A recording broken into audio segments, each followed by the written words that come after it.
Once upon a time in a big noisy city, there lived a little green parrot named Zanny. Zanny had bright feathers that shimmered like emeralds, and a voice that could mimic anything, a car horn, a baby crying, or even a sweet melody. But Zanny had no family, no home, and no place to call his own. He spent his days flying around the city, searching for scraps of food and a safe place to sleep. Zanny wasn't like other parrots who lived in cozy cages or warm forests. He was kind and thoughtful, even though life had been very hard for him. Whenever he found a piece of bread, he would share it with smaller birds. When he saw someone sad, he would perch near them and sing a cheerful tune to lift their spirits.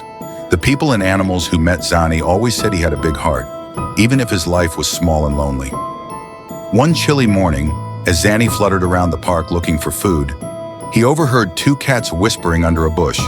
They didn't see him perched on a low branch nearby. "Tonight, we'll sneak into the animal kingdom in the forest," one cat said, licking its paw. "We'll attack when they're all asleep. They'll never see it coming." Zanny's heart raced. The animal kingdom was a magical place deep in the forest where all kinds of animals lived together. He had only heard stories about it from other birds, but he knew it was a special place. Even though the animals there had never invited Zanny or treated him kindly when he passed by, he couldn't let anything bad happen to them. Zanny waited until the cats left. Then, with a determined flap of his wings, he soared high into the sky, heading for the forest. The journey was long and tiring, and Zanny hadn't eaten all day.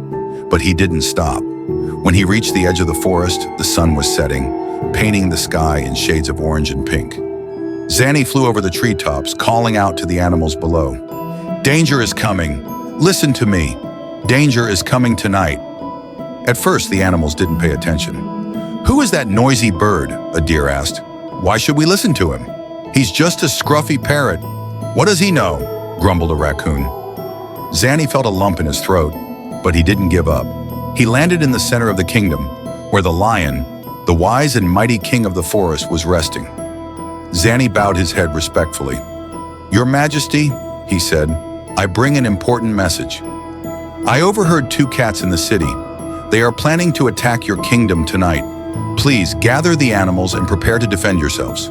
The lion's golden eyes studied Zanny closely. "Why should we trust you?" he asked. "You are not from our kingdom. No one here has seen you before." Zanny's feathers drooped. He knew he looked shabby and unimportant. "I have no reason to lie," he said softly. "I just want to help." The lion thought for a moment. Then he roared loudly, summoning all the animals in the forest. When they were gathered, he told them about Zanny's warning. Some animals still doubted the parrot, but they trusted their king and got ready to defend their home. That night, as the moon rose high in the sky, the cats crept into the forest with their sharp claws and glowing eyes. But the animals were ready. The lions, tigers, and wolves formed a strong barrier, while the smaller animals hid safely. The birds, including Zanny, flew above, keeping watch. When the cats tried to attack, the animals fought back bravely. After a long and fierce battle, the cats were defeated and ran away, hissing in frustration. When the forest was quiet again, the lion gathered all the animals to thank Zanny. "If it weren't for this little parrot, we would have been caught off guard," he said. "Zanny, you have saved our home. You may not be one of us, but you are a true hero."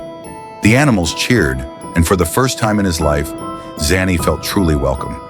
The lion smiled and said, "From this day on, you will always have a place in our kingdom. We will build you a beautiful nest high in the tallest tree, where you will be safe and loved." Tears filled Zanny's eyes as he thanked the animals. The next day, they worked together to build Zanny's new home. The squirrels gathered soft moss, the birds brought colorful feathers, and even the deer helped by lifting branches. When it was finished, Zanny's nest was the coziest, most beautiful home he had ever seen. Zanny lived happily in the animal kingdom from that day on. He continued to help others, using his kind heart and clever mind to solve problems and bring joy. And whenever the animals told the story of how their kingdom was saved, they always ended with the same words: "Never judge someone by their looks. Even the smallest and unlikeliest of us can be a hero."